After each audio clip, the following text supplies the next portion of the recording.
got our undivided attention. Is there anything you wanted to talk about in particular?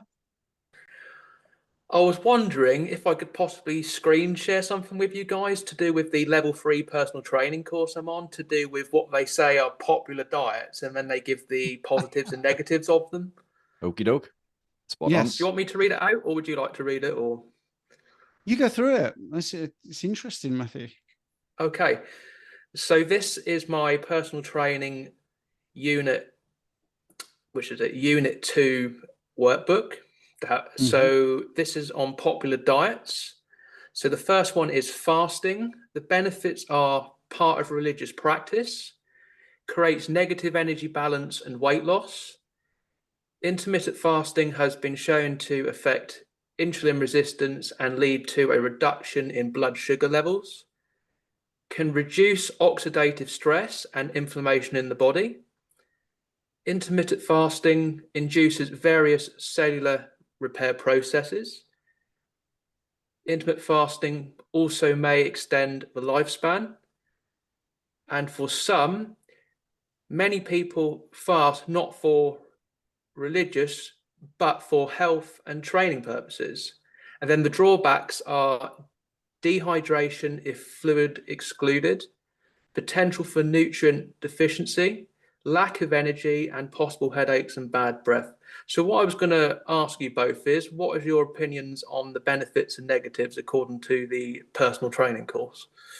That looks pretty good to me, actually. I think. I don't know what your thoughts are, Steve, but I mean, the positives are all correct. I mean, the drawbacks is in regards to dehydration, it comes more from the sodium rather than the water. It has to do with insulin dropping and releasing sodium from the 4 points in the nephrons in the kidneys, leading to keto flu.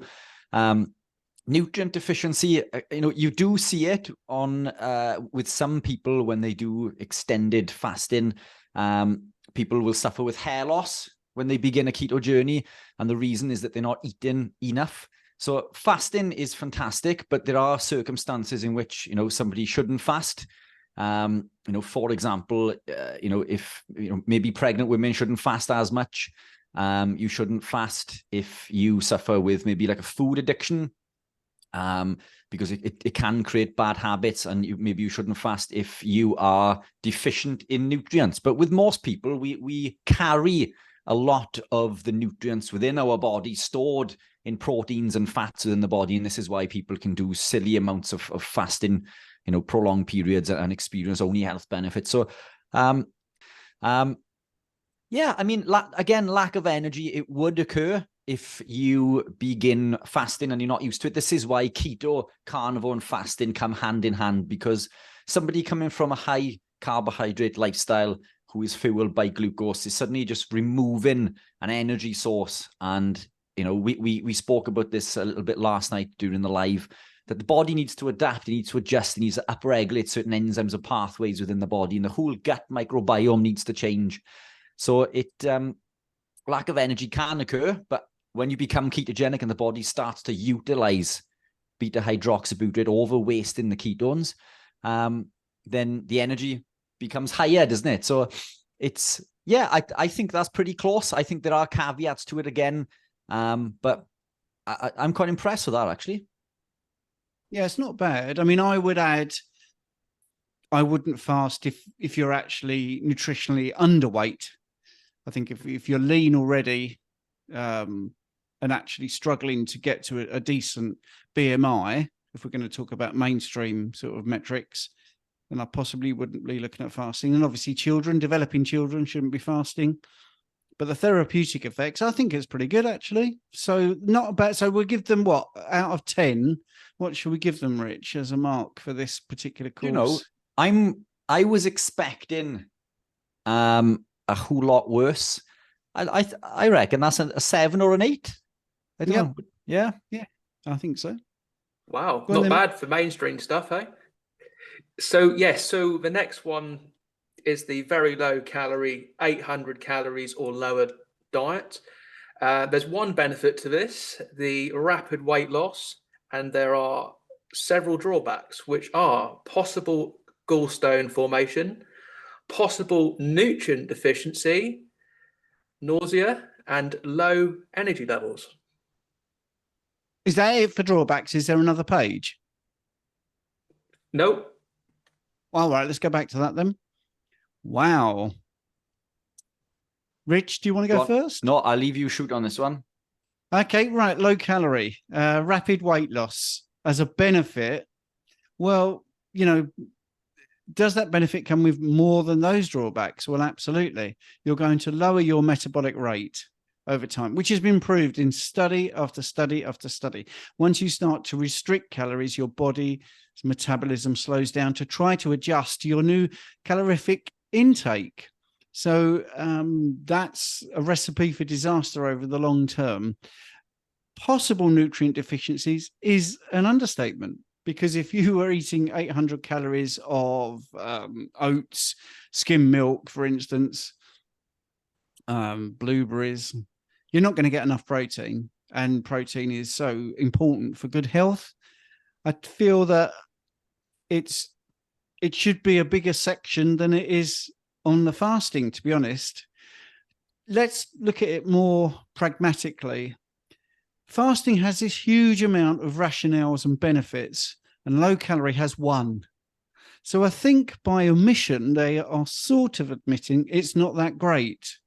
And I think the drawbacks outweigh. If you look at fasting, and if you look at it purely, like I say, pragmatically, you have 2 benefits in fasting compared to 1 drawback. And low calorie, you've got 1 benefit and you've got 4 drawbacks. So maybe the balance is okay, but I feel that they needed to go in a lot more detail about that. Also, you could be looking at eating disorders, promoting an eating disorder, because once you get to the point where you don't like eating food, that can stick in your mind. If you're looking at a plate of food and you're thinking, wow, that is 1,000 calories, that's too much, and you are already nutrient deficient because you just couldn't eat enough. For most people, you certainly couldn't eat enough protein, really, and fats with 800 calories a day. So I think the drawbacks, there's a few more. Possible eating disorder would be a huge one for me. Huge one. Yeah, fantastic. And what are the next ones, Matt? I've seen Paleolithic on the next page. Well, I think. Well, before we do, what would you give that out of 10? 3. 3 out of 10. It's just not detailed enough, and it's not telling you the whole story, and that's pretty poor. Yeah, I agree. Okay, so we'll call it the Paleo diet. This diet was developed by Lauren Cordain, PhD, a researcher from Colorado State University, who started running studies in the 1970s. He says the paleo diet is the way humans were genetically designed to eat. The benefits are including unprocessed foods, improved satiety or feeling of fullness between meals due to the high intake of protein and fats. And many people lose weight primarily due to the limited food choices. And there are a couple of drawbacks, according to this. It will get expensive, and no grains or dairy, which are good for health and energy. What I will just say, add to the drawbacks, is maybe a negative for some people not having dairy, but there's certainly no negatives to not having grains. Yeah, I think, well, grains and dairy will cause intestinal permeability in everybody. We're not designed as human beings to drink milk from another animal. We're not designed to drink milk past the age, past infancy. So really, we shouldn't be consuming grains or dairy. So yeah, we don't want those to be in there anyway, ideally. There are people within our community who will still consume A2 milks, raw milk, raw dairy, which is better, but it still contains compounds that can cause intestinal permeability.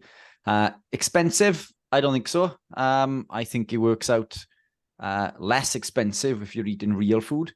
especially when you begin to cut out the takeaways and all the rubbish that one would be consuming several times a week in my case before I became ketogenic.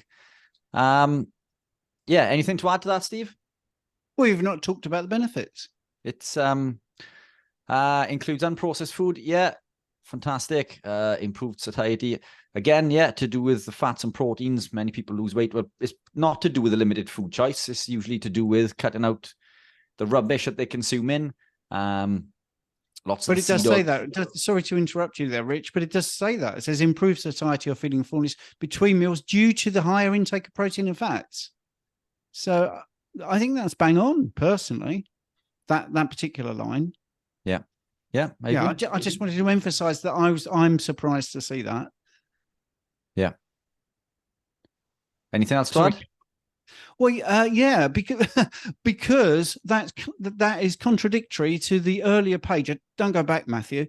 You see that on one side they're saying, do low calorie. The benefit is weight loss, but and here we are.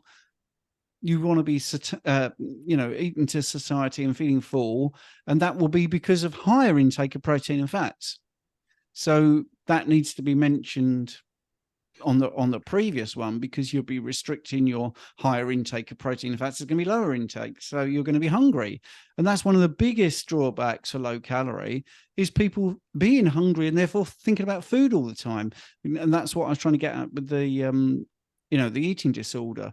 The drawbacks there, it will get expensive. That's a difficult one to actually quantify, because you can eat a lot of junk. I mean, 85% of the world's food waste is vegetation, is vegetables. Wow. So, and that would include processed foods like throwing away bran flakes and all this sort of stuff. And I agree with the thing about dairy and grains, or certainly grains.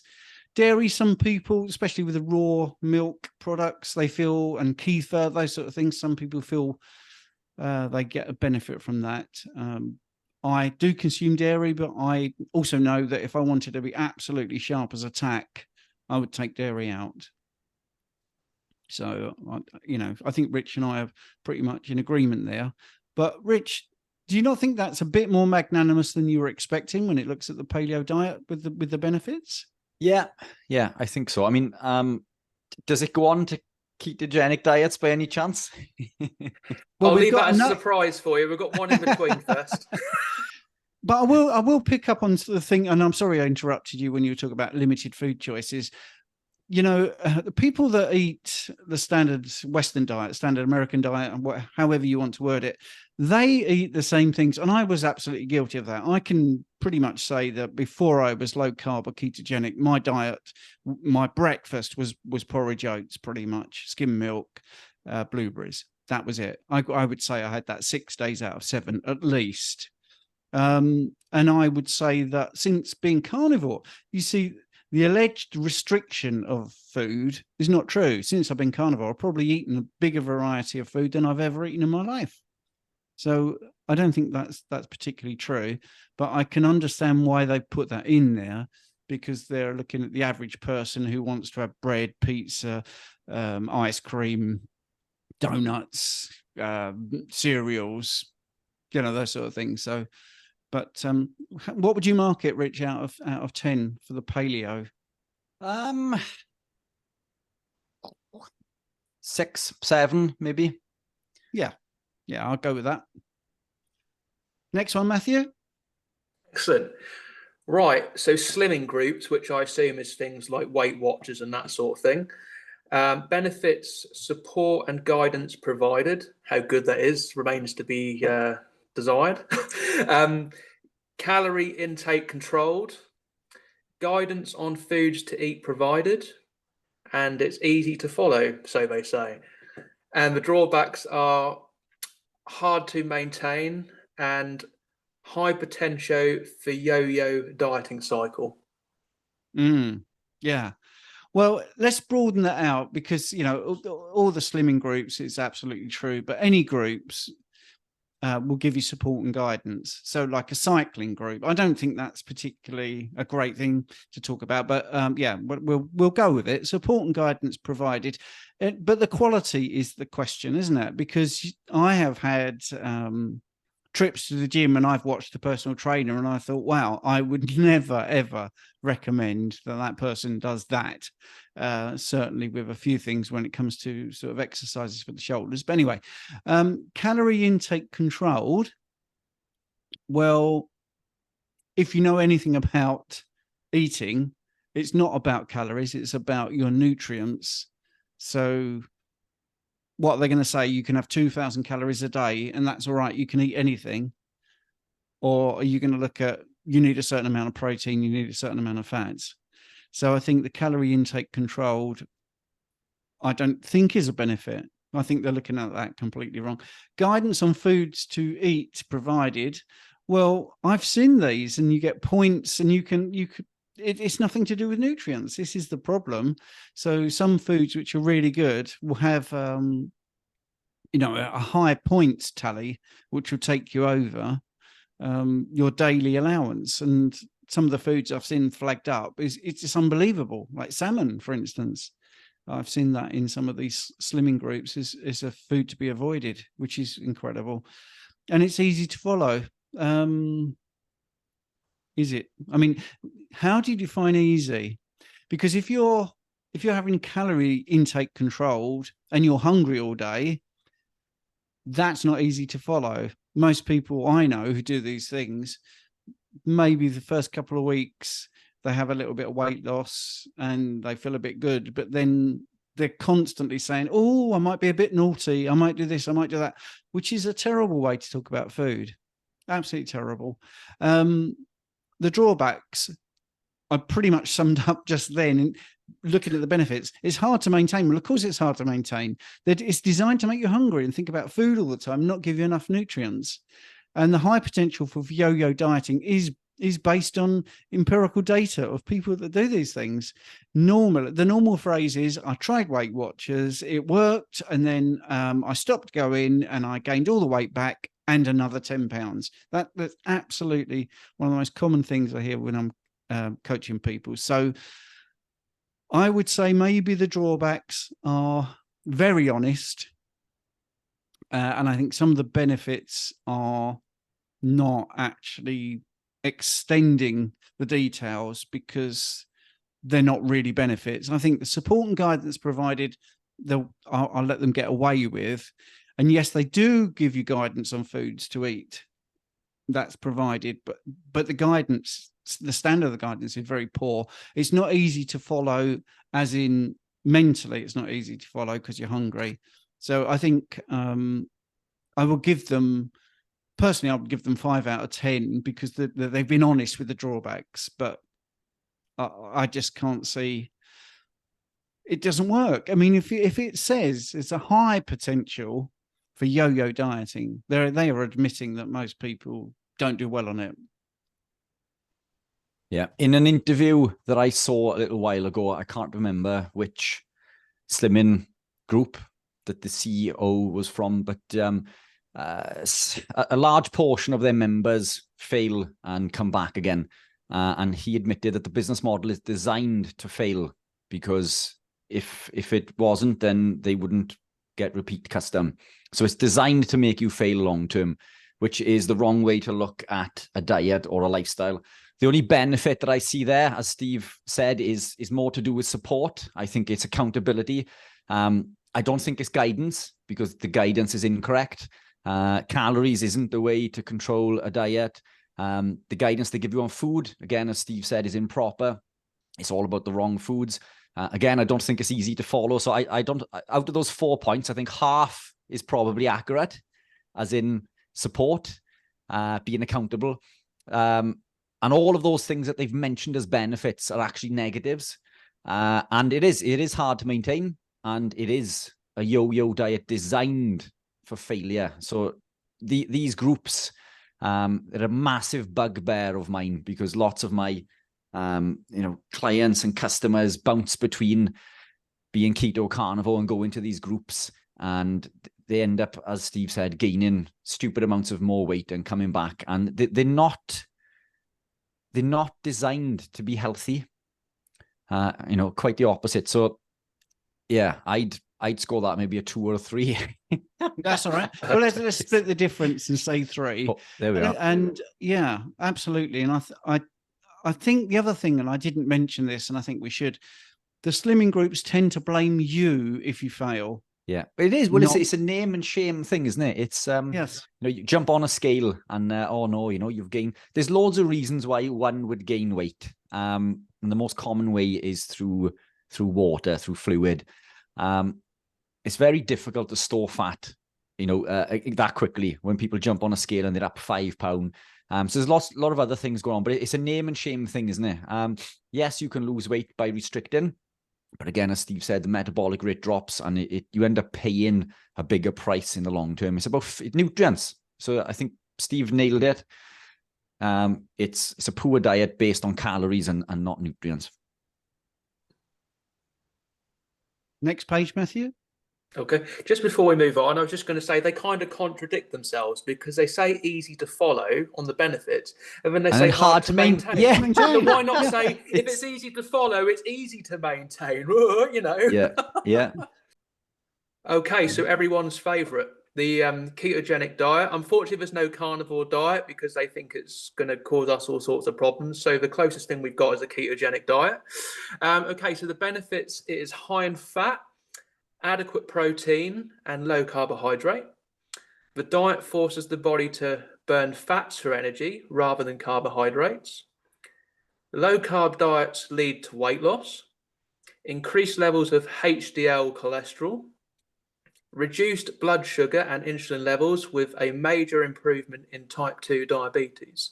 Shall I go on to the drawbacks, or do you want to talk about the benefits first? Do the drawbacks. Let's keep the same format as we've been doing.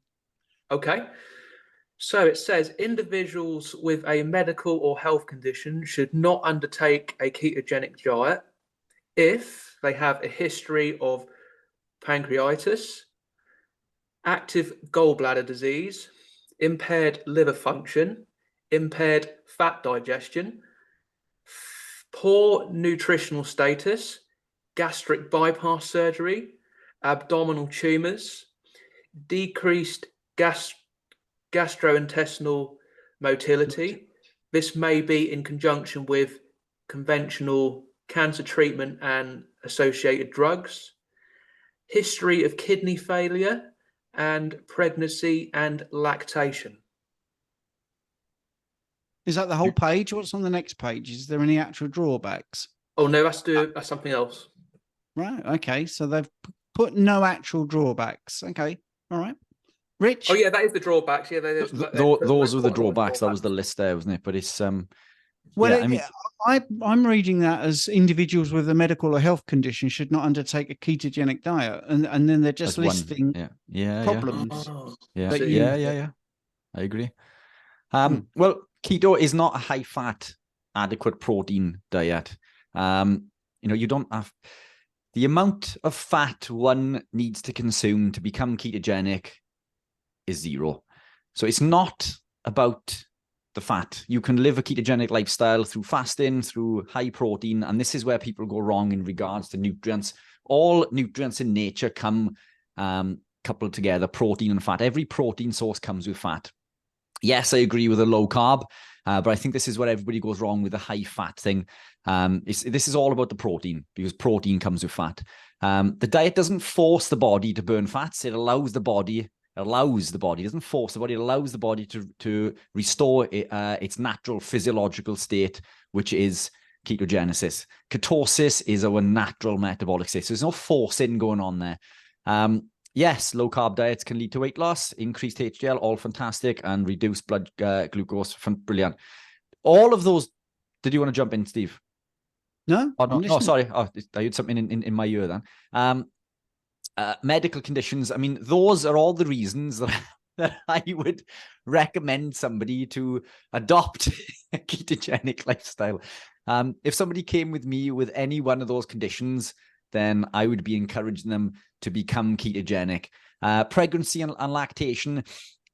People are told to avoid becoming ketogenic. It's not ketosis that is a negative factor. That would be more considered from the fasting aspect.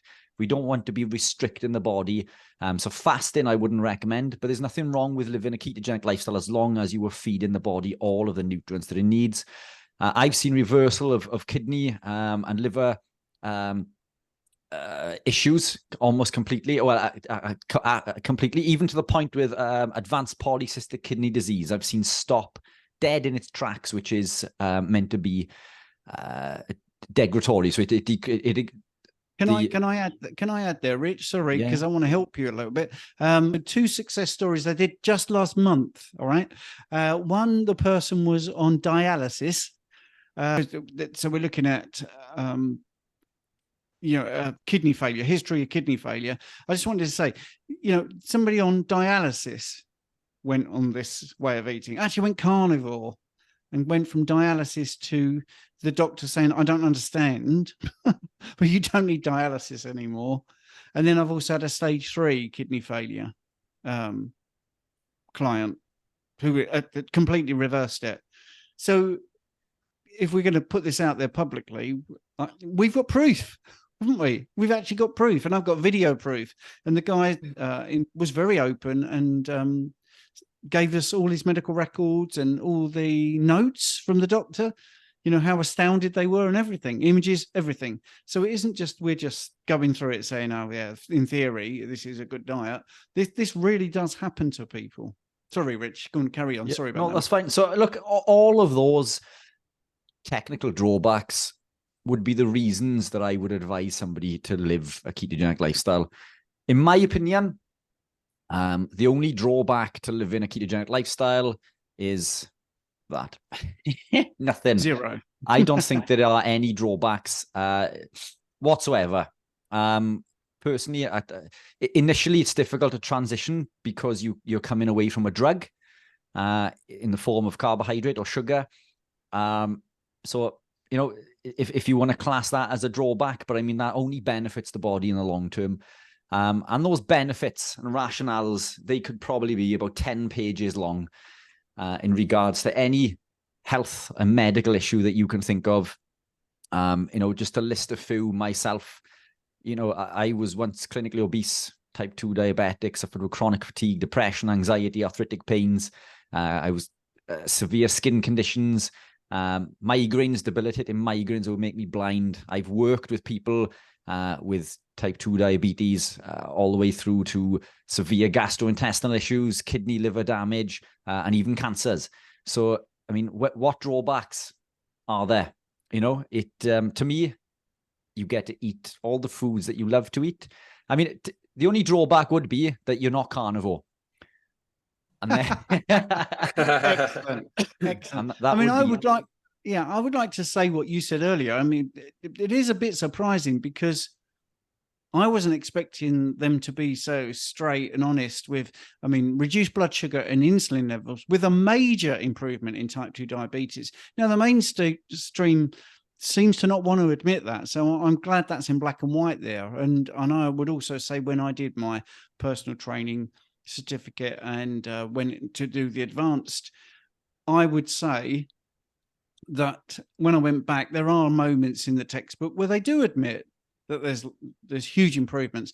But if you look at what they're saying there, rationale benefits, I agree with the wording, like the diet forces the body to burn fats for energy rather than carbohydrates. But if you take out the sort of pejorative term of forces and look at the diet, if you've just said the diet enables the body to burn fats for energy rather than carbohydrates, that's good.